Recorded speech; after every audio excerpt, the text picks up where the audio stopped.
What's good, y'all? Welcome back to a Knicks video, probably the last video until the off season. This is just being my little season review, just how the season went, going over some of the players, just overall how the team played. I'm not sure how long it's going to be, but probably about 10, 12 minutes if that. I hope you guys are doing good, amazing, stupendous. The playoffs. Actually, I was going to give you guys my playoff prediction.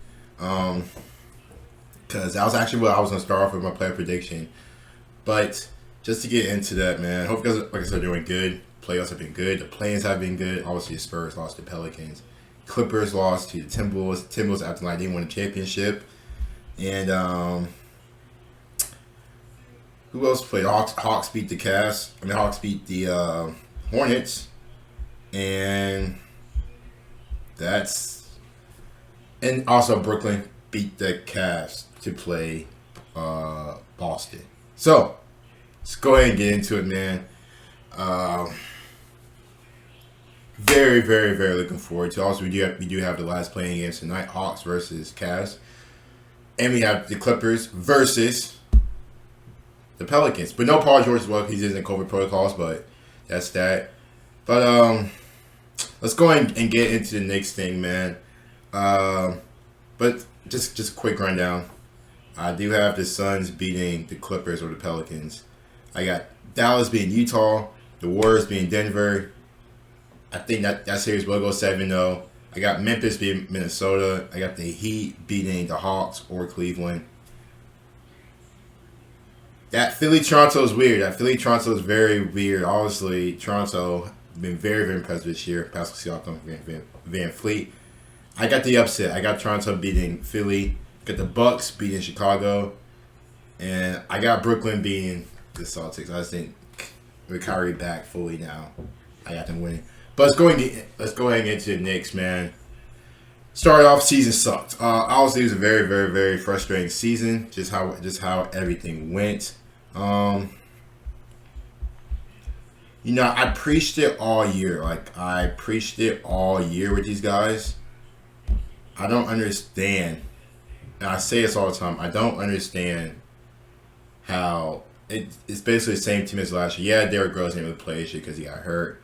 You get rid of Reggie Bullock, Alfred Payton, and you replace it with Evan Fournier and Kemba Walker, and you would think everything is better, easier, but it wasn't. We went 37-45, and like I said, it was a weird season. I preached it all season. We only added two key guys, which was Fournier and Kemba. Obviously, Deuce McBride, Jericho Sims, Quentin Grimes, rookies. We'll get to them, but it's basically the same team as last year, with the same players who played a lot last year, play a lot this year, and for them to just degress the way that everybody did, shooting wise, number wise, it was just weird. It was just very, very weird. Obviously, first game of the season was against Boston, 130-134. Everybody knows about that. Hell of a game. That's when the whole bing bongs is going on. It was just defensively, we kind of regressed. Not till the end of the season did get a bit better towards the end of the season. Offensively, it was still slow as crap. I think offensively, a lot of that does fall on Tibbs not really being able to adjust, change his offensive dynamic. Because a lot of times the offense that the Knicks run isn't really that great. A lot of pick and rolls. If that doesn't work, ISO balls, or it may be a pin down for Evan Fournier to get to his corner spot. And that's, like I said, the offense isn't really dynamic or anything. Defensively, it just wasn't the same intensity as we saw last year. Remember, the big thing for them last year was defense. Just look at it from last year, points per game, just the defensive rating. The 3-point percentage numbers against them. That wasn't the case this year. Obviously, pace, like I said, is 29th out of 30. They don't run. And I said all year, we have people like Randall who can run, RJ, quickly, OB,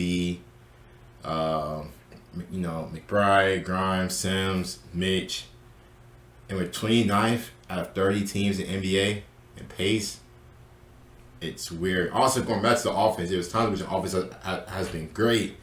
The second half, it just changes. We stop doing what made them successful at first, and they kind of just went back to their typical old ways. A lot of that was just ISO balls.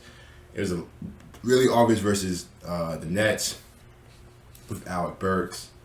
Trying to a lot of plays from the ISO, Kyrie, the post.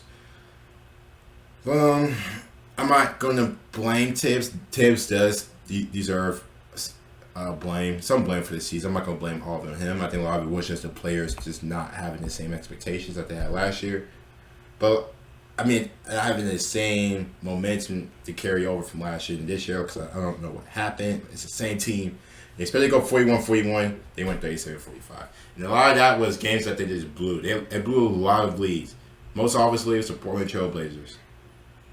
Brooklyn, like twice, they can't hold leads. And they are a not good third quarter team, which is obvious as well. Like I said, it's just a lot of stuff that just didn't go right this year. And last year, we had a lot less offensive talent. Yes, start Alpha Payne and Reggie Bullock. This year, you add Kemba Walker. Like I said, I will get to the players, but just the team-wise, I say it was weird. I know I'm kind of repeating myself a bit, but I'm really emphasizing that because it was weird. It was very weird this year. In the front office, I think what they brought in, Leon Rose, Worldwide West. I wasn't mad at Evan Fournier. I kind of will get to the players now, but obviously bring Evan Fournier, Kemba Walker. I wasn't mad at Fournier. It was just extra scoring. But I did say Lewis Alva-Payne and Richard Bullock, you are replacing defense with offense. So your defense is going to get worse, and your offense should be better. But under Tibbs, and with how everything was last year, I expected the offense to still continue to be great. The defense to be great, which it, at times wasn't.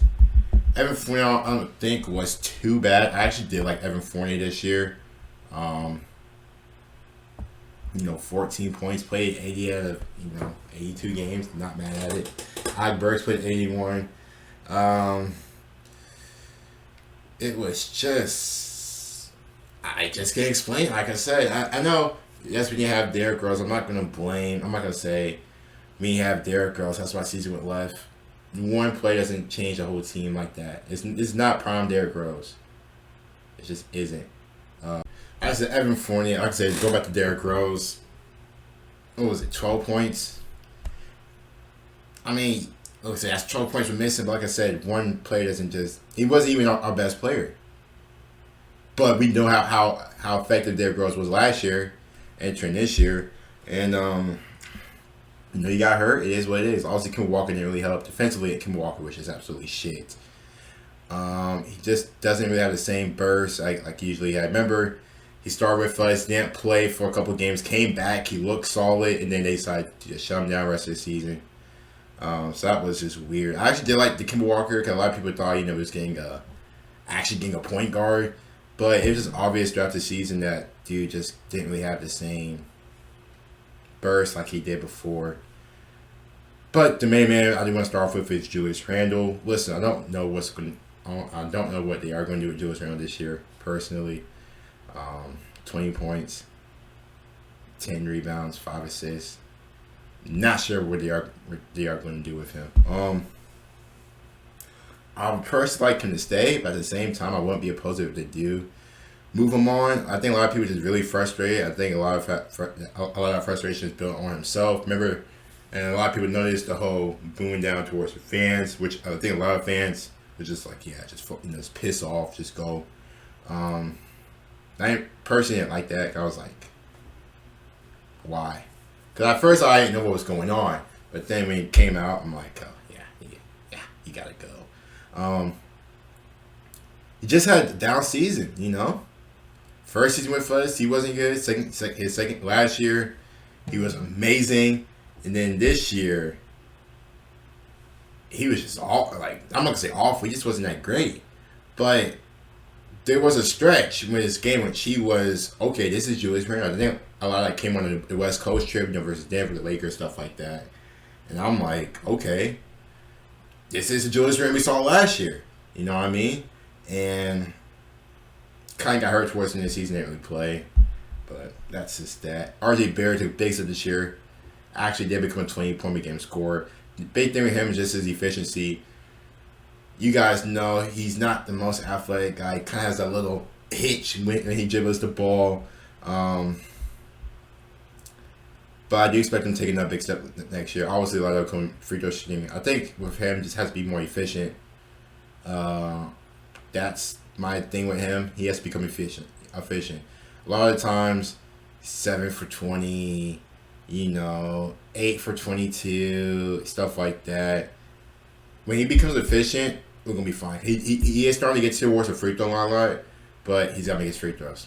He just gotta make his free throws. That's that. 7% is not really gonna cut it, but if he gets his playmaking up, I'm looking at 5 assists from him next year. Obviously, rebound. I'm not really concerned about that. I think he's always gonna be a good rebounder for his position.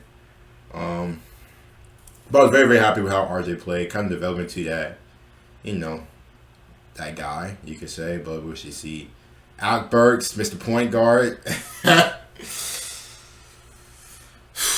Down year for him as well. Last year. I remember last year I was giving him 6-man of the year thoughts. How good he was for us last year. I played point guard, just did not look comfortable at all playing point guard. I do like Burks, but he's not a point guard. And Tibbs was just hell bent on making him a point guard. And you can see how much better he had with quickly on the court compared to Burks, especially at point guard. Burks, 11.7 points per game, 3 assists. I couldn't even tell you those assists. I couldn't even tell you those assists. I was thinking like 1 or 2. I couldn't even tell you those assists. So that's Alec Burks. I'm not sure if he's gonna stay. I'm not sure if they have I think they do have a team option for him for his 3rd year. Mitchell Robertson, I love him to stay. Please stay Mitchell Robinson. I freaking love Mitchell Robinson. But he does get hurt. We know that. And I tell you guys all the time, I see Mitch as a Clint Capella. He has potential to be a Clint Capella. I was giving Rudy Gobert thoughts.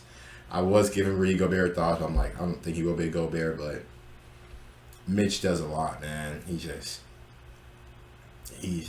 him. I'm so happy we have Mitch Robinson. He's going to be a free agent. I'm not really sure how they are going to keep him. They should. Or if not, probably draft. Probably Mark Williams at Duke. But you got to keep Mitchell Robinson. Just what he brings. Emmanuel quickly. He coming down the season, just shooting wise numbers, but towards the end, the last, really second half of the season, how good was he? Emmanuel was really, really good. Very good. If you don't get a starting point guard, I would be perfectly fine with having quickly as a starting point guard enter next year. Him and Obi just have this little connection that they have in which they are just absolutely terrific. Like, just terrific. And they both play together. And we saw that the last couple of games of the season, especially that last game of the season versus Toronto, which I think he had a triple-double.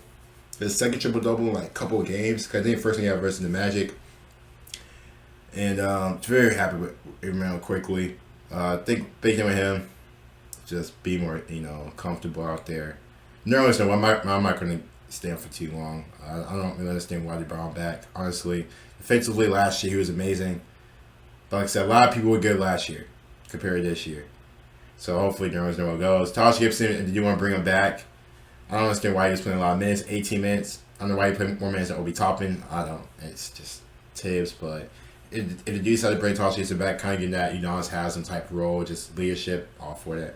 Quentin Grimes, probably the best year on the team. Absolutely love his game. I do remember his breakout game. I think versus the Bucks. Good shooter. I would like to see him get to the free throw line more, being more comfortable driving towards the rim instead of the spot shooting. But if he does become a spot shooter, which is his best trait, I'm all for that.